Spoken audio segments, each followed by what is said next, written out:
Hola, ¿qué tal? Un gusto saludarles de nuevo en este su espacio Tiempo de Mujeres aquí en la revista Peninsular.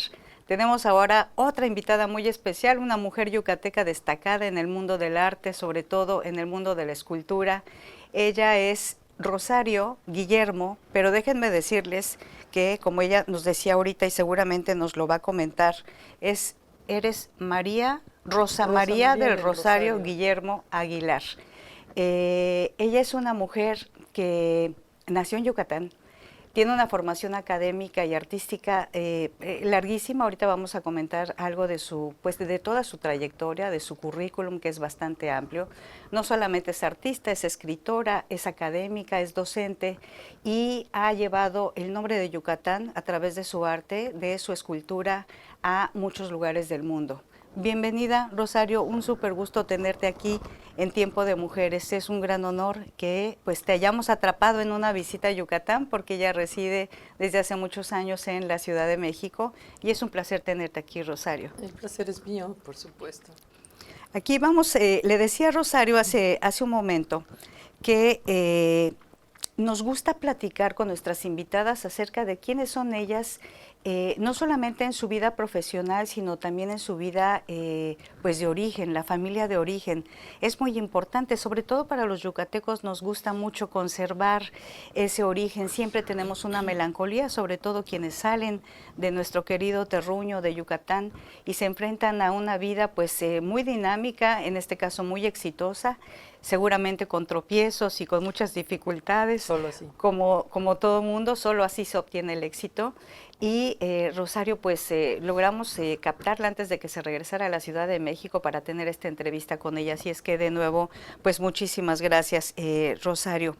Fíjense que Rosario es, nada más así para entrar, es licenciada desde 1982 y maestra en 2012 en artes visuales, particularmente en escultura, por la Escuela Nacional de Artes Plásticas, la ENAP, ahora Facultad de Artes y Diseño, en la UNAM. También cuenta con estudios de especialización en el estudio de arte per la cerámica en Florencia, Italia, y con el título de docente por la Escuela Normal de Maestros en Yucatán. O sea, ya de entrada estamos hablando de una académica que después de revisar su trayectoria curricular, déjenme decirles que pues el mundo académico es así, uno hace obra, uno hace lo que llamamos papers o escribimos libros para dar a conocer la obra que uno realiza, y déjenme decirles que fue tan amplia que se nos iría todo el programa, pero ella nos va a ir platicando poco a poco. Entonces, pues lo primero, además de darte la bienvenida, Rosario, un súper Gracias. gusto, déjenme decirles que recién la conocí y me impactó su trayectoria. La había visto en algunas reseñas periodísticas de presentación de su obra a nivel local, pero cuando tuve la oportunidad de ver su currículum completo es realmente impresionante. Pero antes que nada, platícanos, ¿quién es Rosario? Háblanos de Rosario, la niña, su familia, su niñez, algún recuerdo bonito que tengas de la infancia. Todos, muchos. Yo creo que no solamente nací en Mérida, sino que soy producto de mi vida en Mérida. Yo todo lo que soy se conformó aquí en los primeros 20 años de mi vida. Yo nací, yo digo, nací artista, dibujante al principio, pero todo ese maravilloso universo artístico cultural que desde entonces había, que siempre ha estado en la península, en Mérida. O sea, somos un pueblo en el que la cultura es parte de la vida. Entonces yo crecí en el barrio de Santiago, soy santiaguera, con mucho Santiaguera. orgullo, amo mi barrio. Cada que vuelves lo disfrutas de Cada vez que nuevo. vuelvo voy y me siento como un fantasma que regresa al pasado, que ya se fue y que regresa al pasado porque ya no es lo que era, pero puedo revivir los momentos.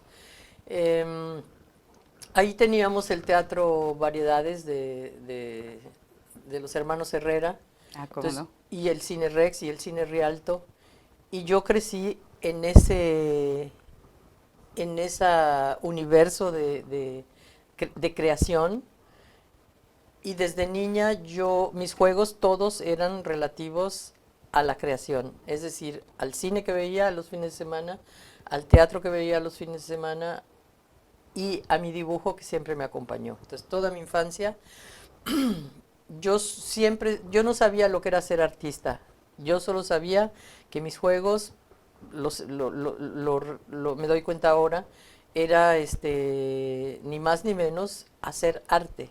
Entonces, cuando no estábamos jugando al teatro o a reproducir las películas que había visto, estaba yo dibujando.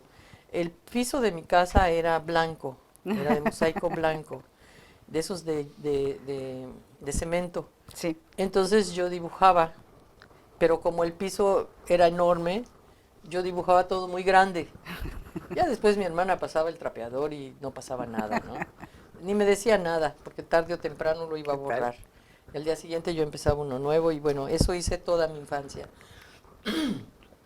Crecí y en Mérida solo había Bellas Artes, al cual fuimos todos los que nos interesaba el arte. Yo también adoré Bellas Artes, que estaba en la 59, en ese edificio maravilloso donde ya no está. Y ahí lo que pude encontrar, seguí dibujando.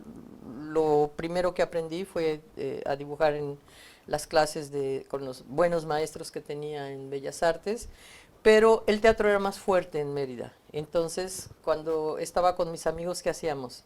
Pensar en hacer teatro. Yo seguía dibujando por mi cuenta, pero hacíamos teatro. Así crecimos la juventud.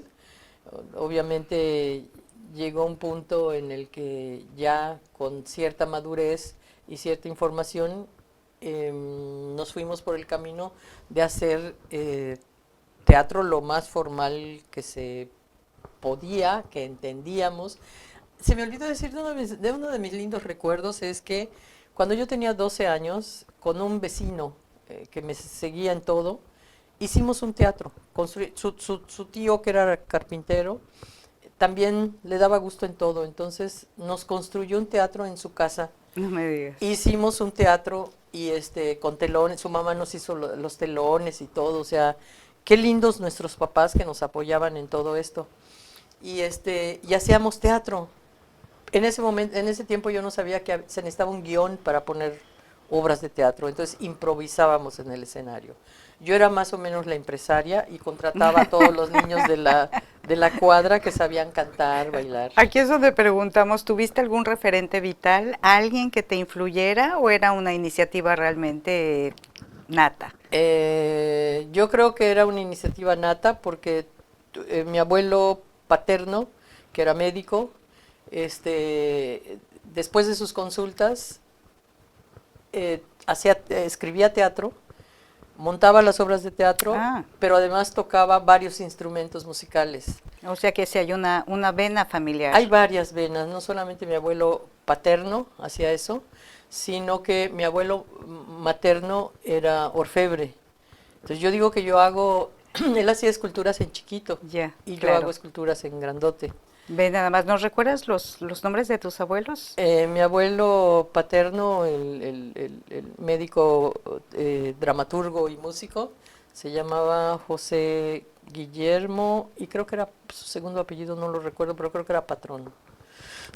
Pero no me hagas caso porque no lo recuerdo realmente, José Guillermo. Y mi abuelo materno, que él tenía su joyería ahí en la Segunda Calle Nueva, y en el mercado y etcétera, porque eso hizo toda su vida, se llamaba Anselmo Aguilar, oriundo de Valladolid.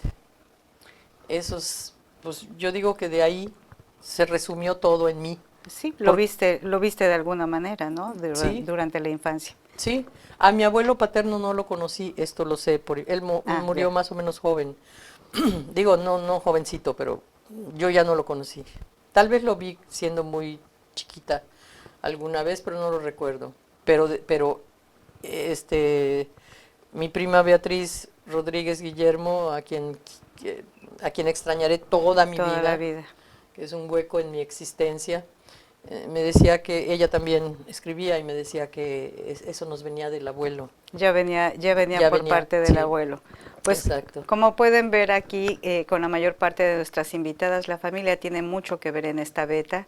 Miren el ADN familiar, en la socialización temprana, pero también hay un personaje del que pues vamos a preguntarle ahorita a nuestra invitada Rosario. Quédense con nosotras aquí en Tiempo de Mujeres, volvemos en un momento.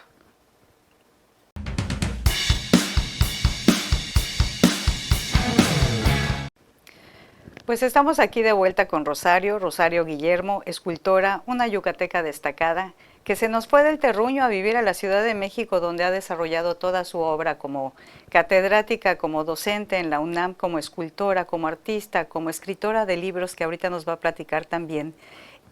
Una mujer que, como nos decía hace un momento, sí tuvo alguna influencia familiar, pero hay, hasta donde sé, hay una persona eje en tu vida muy importante que es tu mamá. Cuéntanos un poquito de ella. Sí, yo creo que mi mamá es la persona eje no solamente de mi vida, sino de la vida de todos mis hermanos, porque fue una mujer que no nos educó con palabras, sino con ejemplo. Con ejemplo. Con ejemplo. ¿Hermanos cuántos tuviste? ¿Tienes? Éramos 7. Falleció mi hermano y éramos 7 en la familia.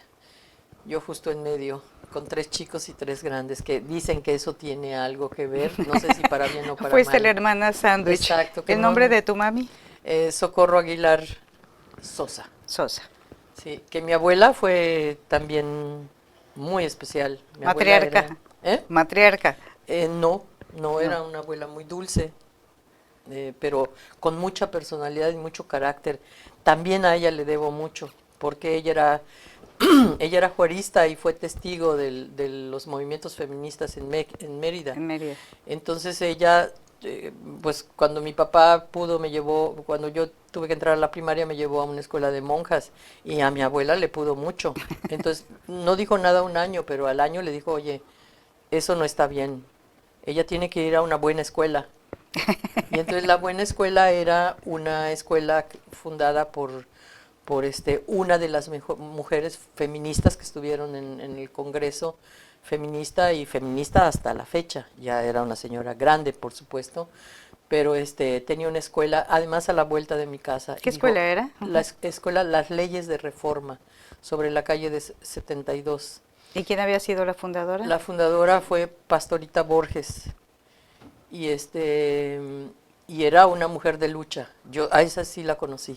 O sea que también ahí tuviste una beta de apertura. Totalmente, hacia el avance de las mujeres, ¿no? Sí, la influencia, este movimiento que mi abuela hizo, que parece no tener importancia, en mi vida fue definitivo, porque entonces yo puse atención en gente como Pastorita Borges y sobre todo en el juarismo, porque mi abuela era juarista. Sin saber que era juarista, era juarista. Sí. O sea, ni siquiera hablaba de Benito Juárez, simplemente como que creía y practicaba la doctrina juarista. La ideología. Sí, me sirvió muchísimo ese detalle de mi abuela. Mi mamá, pues hija de mi abuela, buena hija de su mamá, fue una mujer idealista que luchó toda su vida por cambiar el mundo. Y yo desde que nací, lo primero que recuerdo es que ella decía, lo único que puede salvar este país es la educación. Mira. Y ella era maestra, por supuesto.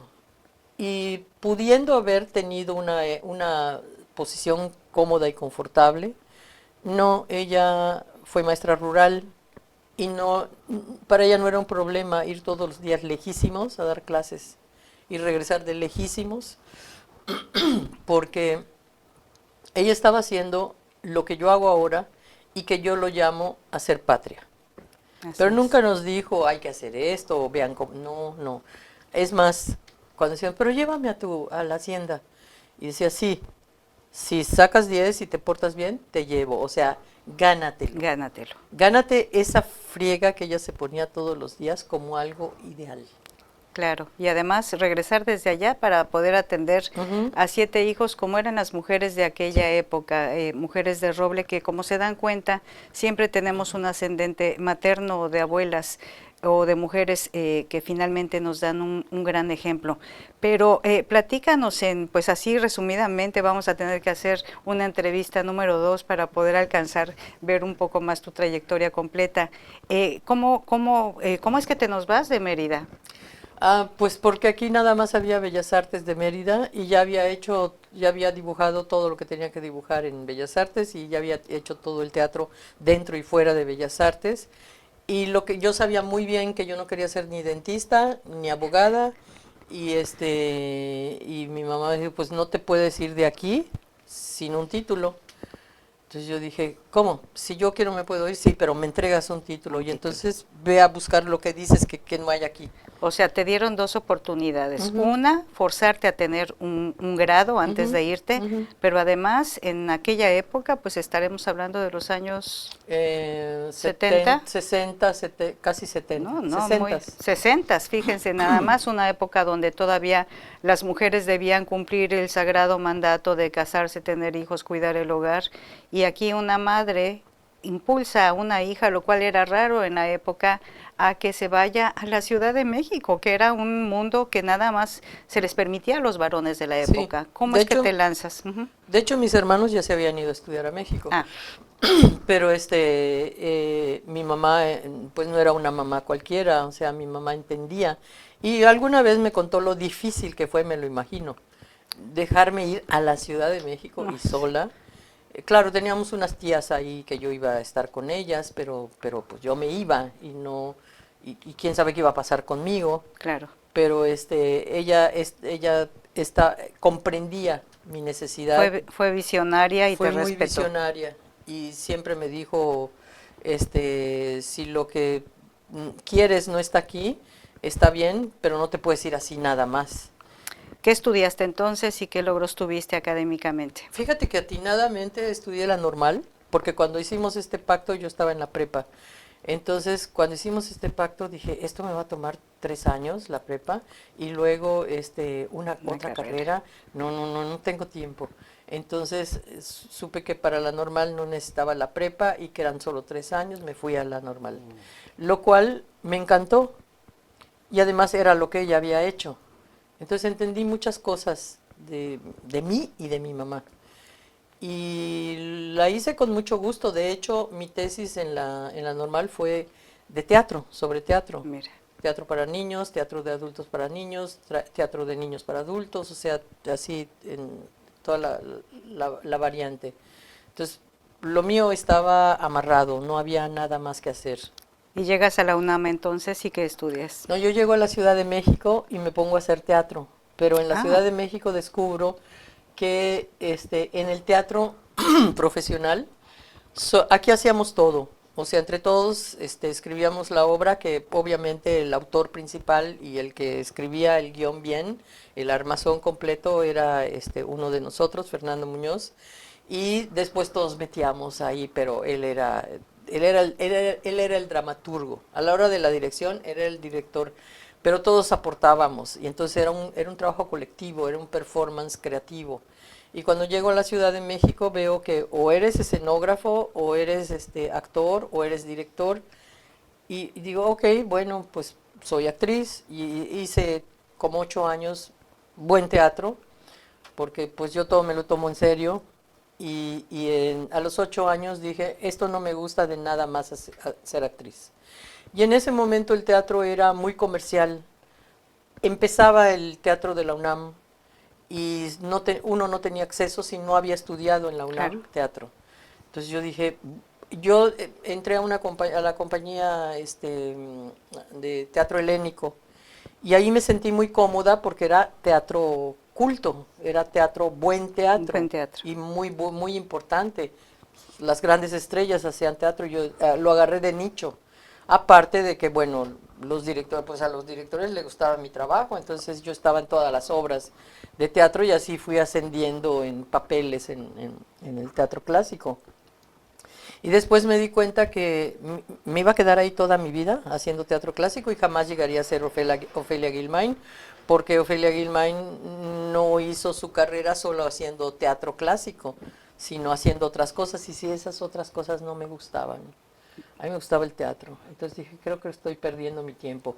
Y todo el mundo me decía, pero tú dibujas muy bien, ¿por qué no estudias artes plásticas? ¿Se estudia para ser dibujante? Claro, hay una universidad. Yo no lo sabía. Entonces fui a la Academia de San Carlos y en efecto, Estuviste en San Carlos. sí.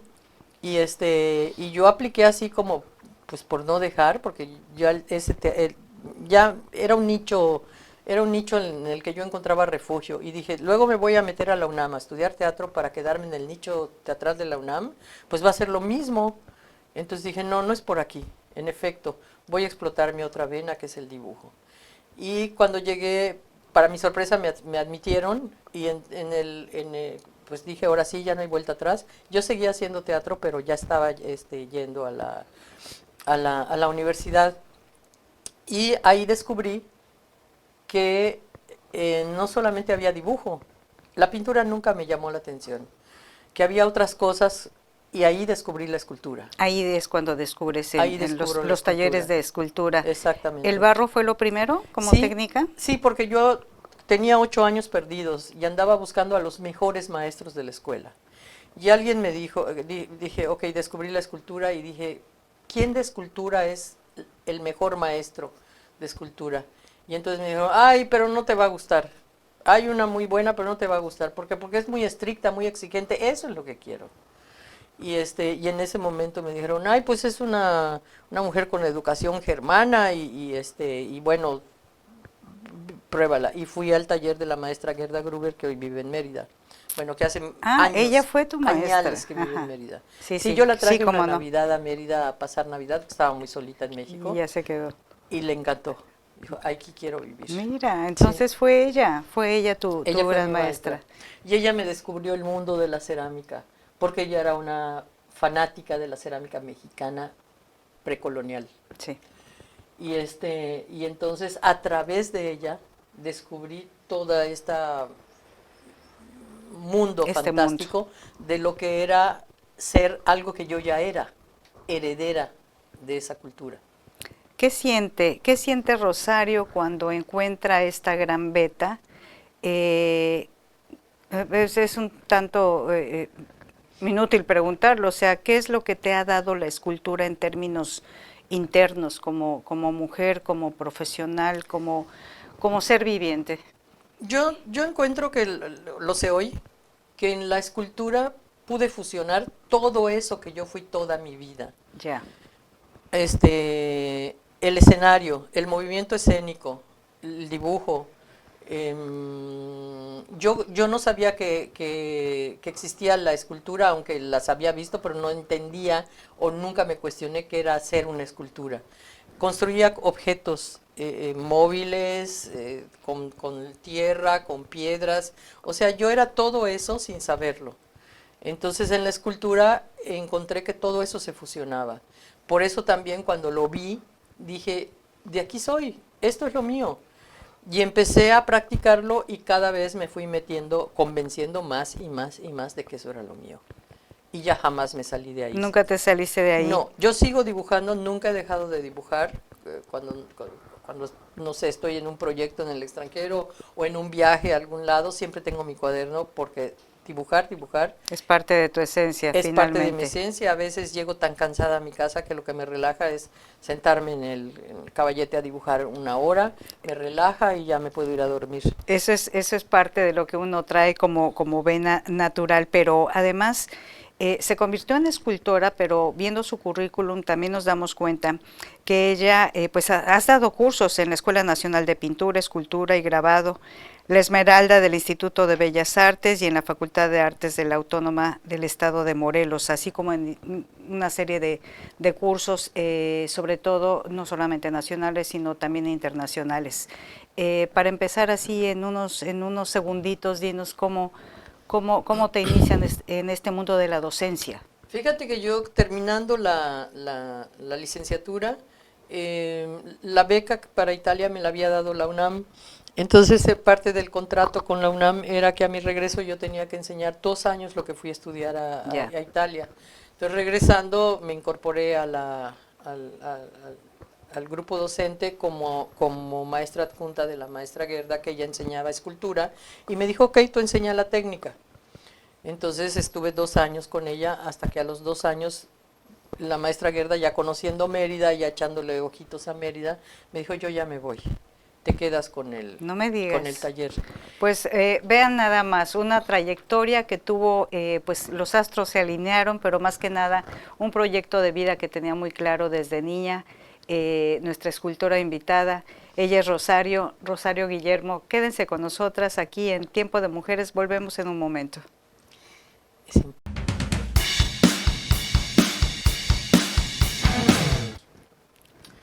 Ya estamos de vuelta aquí en su programa Tiempo de Mujeres, aquí en la revista Peninsular. Agradecemos a don Sergio, que se encuentra hoy con nosotros en los controles. Muchas gracias, Sergio. Mi querida Rosario, escultora, una mujer yucateca que ha trascendido el ámbito a través de la escultura, el ámbito local, nacional e internacional. Rosario, tienes muchas exposiciones, tienes varios libros publicados, nada más les voy a comentar algunos títulos. Por ejemplo, Breve Introducción a la Historia de la Escultura de Cerámica en México, publicado en 2010, y también has participado en procesos creativos como el libro digital Cerámica y Vida, La Terrosidad Tangible, Obra y Trayectoria, 2018, publicada recientemente, y así ha publicado una serie de, le llamamos en la academia papers o artículos que nos habla también del desarrollo de esta parte del arte que ha sido parte de tu vida. Yo sé que después de ver toda tu trayectoria, ver fotografías que esperamos poder mostrárselas al público, debes tener algunas preferencias particulares, algunas obras. Dinos algo en números. ¿Cuántas esculturas tienes? No llevo. No llevas el número. No. ¿Decenas? ¿Cientos? Yo creo que cientos. Cientos. Si cuento todas, cientos. Sí, a lo largo de la vida. Sí. ¿Tienes alguna en particular a la que le tengas un cariño? Dinos el nombre de algunas. En el momento le tengo cariño a la que estoy haciendo y la termino. Y la terminas. Ya, eso queda y empiezo otro romance con otra pieza. Eso es muy Tiempo bonito. después me encuentro alguna, han pasado quizá 2 años y la vuelvo a ver, y me acuerdo cómo me gustó hacerla y cómo me gusta mi pieza. Y yo misma me maravillo de mi pieza. Entonces, digamos que es un amor que aunque llega otra y ocupa su lugar, ese amor no se acaba. Entonces, tengo muchos amores. Hay piezas que por supuesto no me gustan y procuro que esas no se vean o tardan en salir, Sí. etcétera. Pero no, a mí de lo que sí me enamoro es de los proyectos. Es decir, de los proyectos salen obras. Entonces me enamoro de los proyectos y eso va produciendo una serie de obras. Yo no trabajo, me choca que me digan, invitamos a hacer una exposición, una pieza para el tema del mar. No, yo no trabajo por temas externos. Yo Claro. tengo mi propio asunto y ese lo resuelvo día con día. No me gusta trabajar con prisa, yo trabajo todos los días y voy produciendo en lo que yo estoy. Entonces, si en algún momento lo que yo estoy haciendo se acomoda en una exposición, va. Pero eso de que por pedido, no sé trabajar así. No, sí, la creatividad pues obviamente pues no se hace por pedido, ¿no? Sale del corazón, sale del alma, Sí. del momento, y como tú dices, los proyectos siempre Sí. es lo que da pasión. El Exactamente. producto es otra cosa. Sí, el producto es el producto del proyecto, Sí. ese que me apasiona en ese momento. He estado pues viendo aquí, ella ha sido ponente como artista en muchos países, en todo el mundo, desde toda América Latina a Estados Unidos, también ha estado en toda Europa y también en Oriente. Ella tiene varias exposiciones, has tenido una serie de exposiciones internacionales y obviamente también en el país. ¿Recuerdas alguna en particular donde te haya ido muy bien? Bueno, sé que son varias, pero... No, te voy a decir algo que yo considero que es importante. Cuando yo empecé, después de esos 2 años que le cumplí a la UNAM, lo de la beca, la maestra Gerda me dejó el taller pues para siempre, supongo, pero después de 2 años yo me di cuenta que no me quedaba tiempo para hacer mi producción y tuve que escoger entre docencia y la escultura. Y sí lo pensé mucho porque pues es horrible que de repente no te quedas sin un quinto, ¿no? Pero yo dije, no, es que yo aquí no, o sea, yo todavía tengo una carrera, todavía tengo un destino que cumplir. Una obra que cumplir. Una obra que hacer, que es mi carrera. Y renuncié a la UNAM y me fui a hacer escultura. Pero cuando yo empecé a hacer escultura, que no me iba muy mal, porque pues vendía un poquito, pero yo vendía una pieza en un mes y podía vivir 6 meses, que con mi sueldo de la UNAM, el equivalente, vivía con una pieza, el equivalente a 6 meses. Yo dije, si ahorro y me administro, puedo más o menos sobrevivir. Y me fui por ese camino de la producción artística. Pero cuando yo empecé en México, nadie sabía nada de cerámica ni de escultura, menos de escultura. Se sabía de cerámica utilitaria y les interesaba eso, pero no de escultura. Entonces yo dije, aquí no voy a lograr nada. Entonces empecé a mirar hacia afuera. Y en ese mirar hacia afuera me di cuenta que mientras que en México yo necesitaba un cuate, alguien que me introdujera en la galería, conocer esto, hacerle ojitos a los compradores, a la galería, como dice un amigo, hincarme para ofrecer mis cosas. Ay, sí. En el extranjero yo mandaba fotos de mi obra y la respuesta era, lo queremos. Mandaba fotos, te invitamos. Entonces, pues yo empecé a hacer mi carrera fuera de México. Encontraste ese camino. Solamente por facilidad. Y porque ahí no tenía ni que ir ni conocer a nadie. Mandaba fotos de mi obra y la respuesta siempre era positiva, ¿sí? Y eso me iba llevando a una, a otra, a otra. Entonces todas fueron muy satisfactorias. Todo esto que yo hice, que es lo que me valió la entrada a la Academia Internacional de la Cerámica, esto de hacer los formatos monumentales con cerámica que no se hacían, aquí en México la gente, yo se lo proponía, pedía a hacer el proyecto y no, nadie me pelaba, creo que ni lo entendían. Les explicaba cómo, que no era hacer un monolito de concreto y tapizarlo con azulejos, no era eso, era hacer escultura monumental con cerámica. No lo entendían. Dinamarca lo entendió y fueron mis primeros patrocinadores. En Dinamarca. En Dinamarca. ¿Estuviste en Francia también? ¿Estuviste sí, en Japón? Sí, sí. Lituania, tienes China, una exposición. En China tengo obra en el museo, que ahí le llaman de Norteamérica, porque para ellos México es Norteamérica. Sí. Sí, tengo obra en muchos lugares, pero porque fuera de México sí hay más cultura con respecto a la cerámica escultórica. Y en México fue picando piedra. O sea, los que hemos estado duro y dale, abrimos el camino de lo que hoy es moda, la cerámica. La cerámica, que es parte de la moda.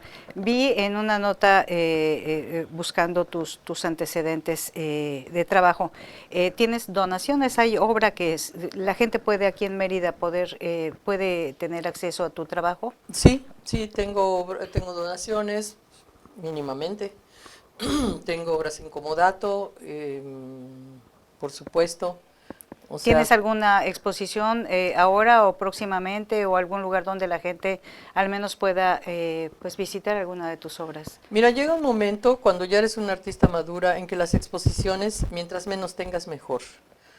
No solamente porque es mucho trabajo, que ese lo tienes que hacer cuando eres joven y tienes energía. Toda la energía. Porque si no tienes una trayectoria, no vas a poderte dar el gusto de decir en algún momento, este año no quiero exponer. Porque sí, hay que hacer un camino antes de llegar a ciertos puntos en los que ya puedes decir si quiero, no quiero, no puedo. Y la verdad es que a mí me invitó la Esmeralda a dar clases en 2007, algo así, y ahí descubrí que a mí sí me interesaba retornar a la docencia. Porque ya trabajando con los alumnos me di cuenta que sabía muchísimo.